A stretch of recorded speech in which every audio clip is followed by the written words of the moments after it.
Kasus pembacokan terhadap korban Ahmad Handa, pengantin yang nak melangsung ke acaranya di Jalan Panca Usaha beberapa waktu lewat. Direkonstruksi Satreskrim Polrestabes Palembang, di mana juru rekon sebanyak 14 adegan ini terungkap korban pertama kali dibacok di adegan kelima.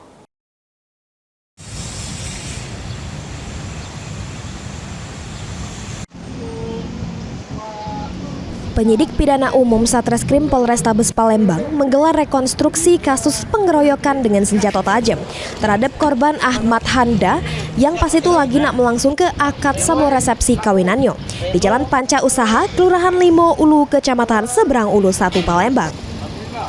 Ditambahin dulu adegannya ya, adegan yang ini loh.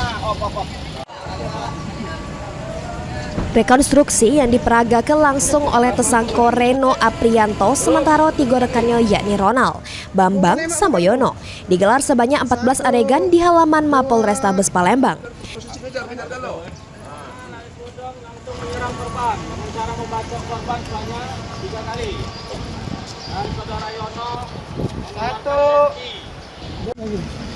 Terungkap juru rekon ini, korban pertama kali dibacok oleh RN pas turun dari mobil. Selanjutnya langsung pas korban lari ke diri. Tersangka Reno bersama 3 pelaku lainnya masih bebas korban sampai ke dalam rumah.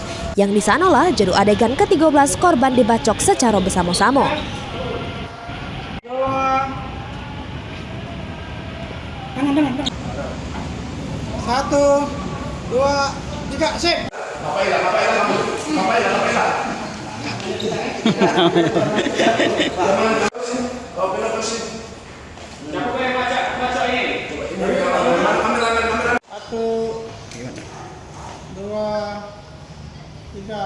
Terus jalan dulu. Nah.